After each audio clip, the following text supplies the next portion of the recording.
السلام علیکم نعمان بھائی، میں آپ کے پرانی لسنر ہوں اور میں اپنی دوست کا ایک واقعہ آپ کے ساتھ شیئر کرنا چاہتی ہوں۔ میری دوست پنڈی میں رہتی ہے اور اس کا نام ہے راحت۔ یہ اس کے بھائی کے ساتھ یہ واقعہ پیش آیا۔ پنڈی میں ایک نئی آبادی بسی ہے جس کا نام ہے غوری ٹاؤن۔ تو یہ غوری ٹاؤن سیدھی سڑک جاتی ہے اور اس کے 4 بلاک ہیں: ابو بکر بلاک، عثمان بلاک، علی بلاک اور عمر بلاک۔ عمر بلاک سے اندر بالکل انٹر ہونے کے ساتھ 2 گھر چھوڑ کے تیسرے کارنر پہ لیفٹ سائڈ پہ گلی مڑتی ہے اور کارنر کا پلاٹ خالی ہے اور وہاں پہ لوگ اکثر کوڑا اور گند وغیرہ پھینکتے ہیں۔ اس سے 2 گھر چھوڑ کے تیسرا گھر ہمارا تھا، یعنی میری سہیلی کا۔ میں اس کی زبانی آپ کو سنا رہی ہوں جو اس نے مجھے سنایا واقعہ۔ تو وہ اس کارنر والے پلاٹ سے چھوڑ کے ان کا تیسرا گھر تھا اور وہ 2 بہنیں اور 1 بھائی ہے، اور وہ ان کو مسئلہ تھا گھر کا کہ ہمارا گھر کرائے کا ہے تو ہم کبھی ادھر کبھی ادھر سامان اٹھا کے، تو ان کے ابو جو ہیں وہ اس کی فروٹ کی ریڑھی لگاتے تھے۔ تھوڑے بہت پیسے جمع کر کے پرانے وقتوں میں، یہ تو آبادی ابھی نئی بس رہی ہے نا، اب یہاں پہ نئی آبادی ہوتی جا رہی ہے اور بہت تیزی سے پھیلی۔ جب ان کے والد صاحب نے وہ پلاٹ لیا تھا، آج سے کوئی 15-20 سال پہلے تقریباً، تو اس وقت وہ جنگل تھا، سارا آباد نہیں ہوا تھا ابھی، اور آس پاس بہت زیادہ درخت اور بیچ میں سے سڑک بھی نہیں تھی، کچا راستہ بنا ہوا تھا، کچے راستے سے چل کے جاتے تھے۔ اور اب وہاں پہ وہ عمر بلاک بن گیا، عمر فاروق بلاک۔ وہ پہچان اس لیے بتا رہی ہوں کہ اب وہاں پہ عمر بلاک کے نام سے وہاں پہ جو ہے وہ مخصوص گھر ہیں۔ پھر اس سے آگے انہوں نے جو یہ آبادی بسا رہے ہیں یا جن کی یہ کالونی ہے، انہوں نے مختلف بلاکس کے نام رکھے ہوئے ہیں، کافی فاصلے سے کافی گھر ہیں۔ تو ان کا گھر فاروق بلاک میں انٹر ہوں تو 2 گلیاں چھوڑ کے تیسری گلی کے کارنر والا پلاٹ کو چھوڑ کے تیسرا گھر تھا۔ تو وہاں انہوں نے وہ باقی جب ان کا گھر انہوں نے شروع کیا، بنیادیں وغیرہ رکھی، تو وہاں پہ سب جنگل تھا، اور انہوں نے بھی ٹیمپریری 2 کمرے ڈال کے تو گزارا کرنا شروع کر دیا کرایہ بچانے کے لیے، کیونکہ آج سے 15-20 سال پہلے حالات کچھ ان کے اتنے اچھے نہیں تھے۔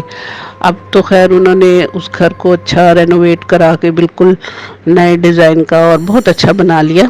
تو جس وقت انہوں نے بنایا تھا اس وقت وہ تھوڑا سا انہوں نے ٹیمپریری 2 کمرے ڈال کے کرایہ بچانے کے لیے وہاں پہ شفٹ ہو گئے، اور وہاں پہ ابھی پوری سہولیات بھی نہیں تھی، پانی کا بھی مسئلہ تھا، بجلی تو خیر آ گئی تھی، کھمبے تو دور دور لگے ہوئے تھے، بجلی کا مسئلہ نہیں تھا، لیکن گیس کا اور پانی کا بہت مسئلہ تھا۔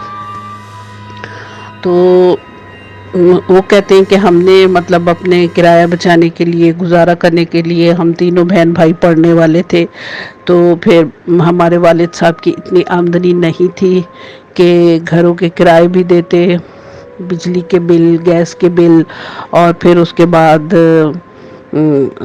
تعلیمی اخراجات بھی اٹھاتے۔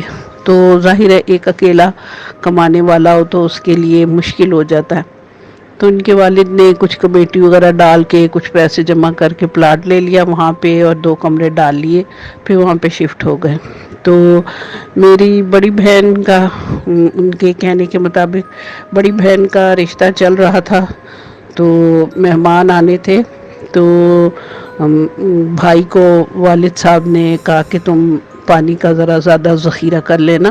پانی کونے کے وہ جو پلاٹ تھا خالی جہاں پہ کوڑا ہوتا تھا، اس سے آگے تھوڑا سا وہ نلکا لگا ہوا تھا جہاں سے جو لوگ رہتے تھے دور دور گھر بنے ہوئے تھے، سارا تقریباً خالی اور خالی پلاٹ اور جنگل ہی تھا سارا، تو دور گھر تھے، تو لوگ وہاں سے پانی بھر کر لے جاتے تھے، اپنے گھروں میں سٹور کر لیتے تھے۔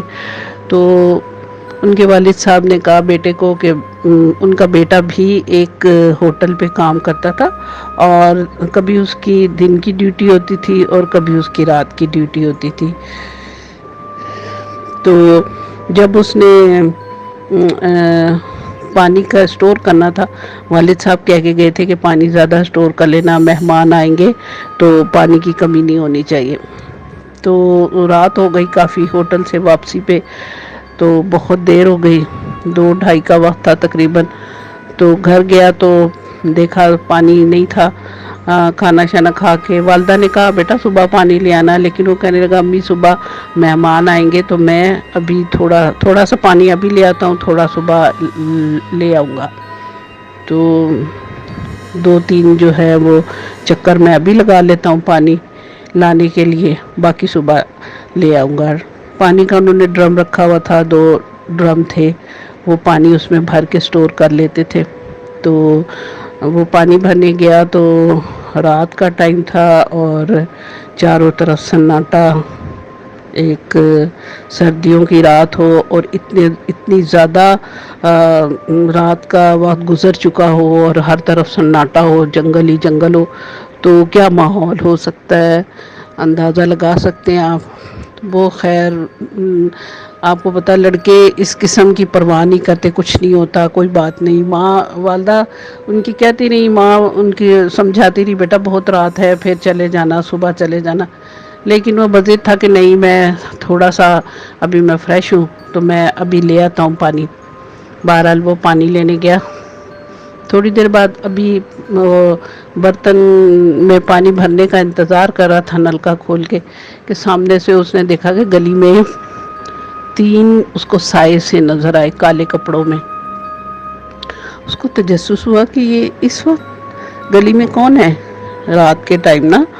تو اس نے دیکھا کہ ہمارے گھر کی طرف سے، ہمارے گھر کے 2 گھر چھوڑ کے 4تھے 5ویں گھر کی طرف سے کوئی اس کی طرف آ رہا ہے۔ اس کو محسوس ہوا کہ ہمارے لین میں سے کوئی میری طرف آ رہا ہے۔ تو کانشیس ہو گیا اور دیکھنے لگا کہ اس پہر کون آ رہا ہے۔ تو جب اس نے دیکھا آگے بڑھ کے تو اس کو لگا کہ یہ 3 عورتیں ہیں۔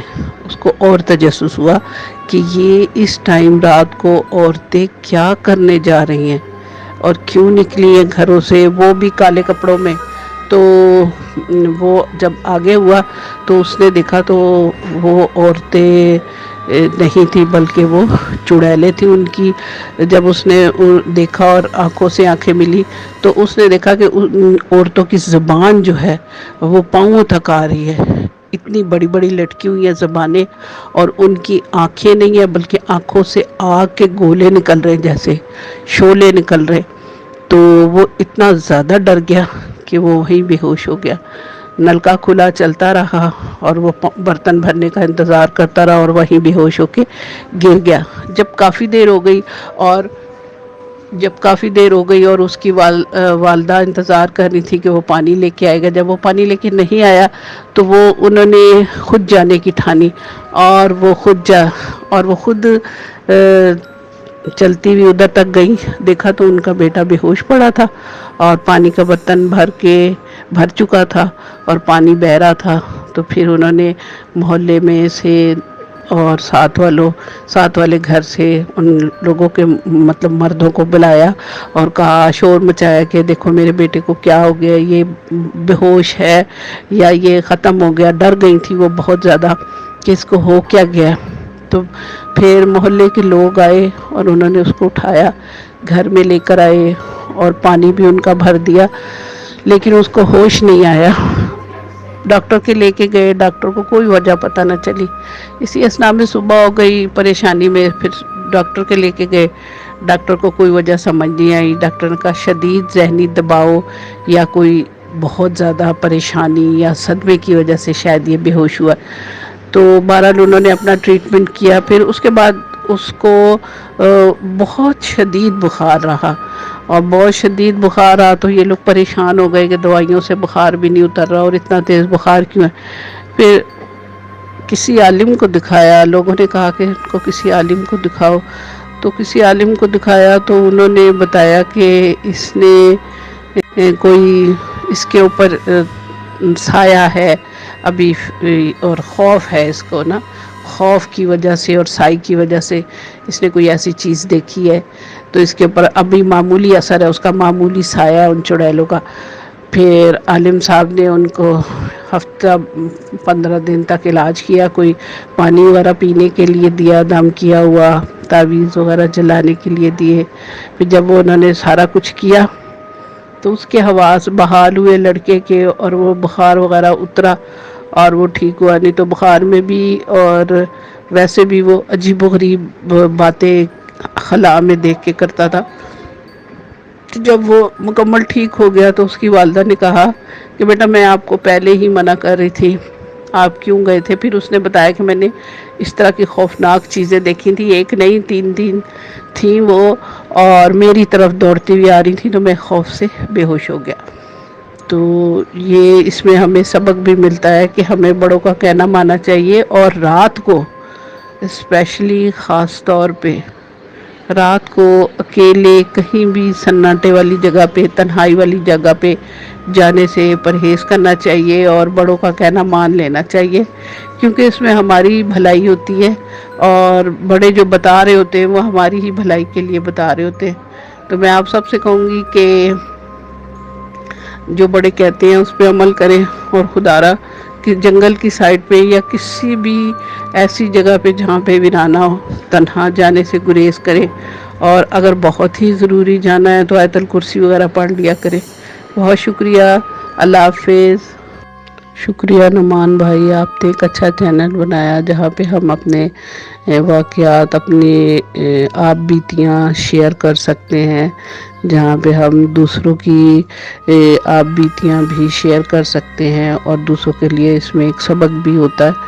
تو بہت شکریہ آپ کا، اللہ پاک آپ کو سلامت رکھے، خوش رہے، آمین ثم آمین۔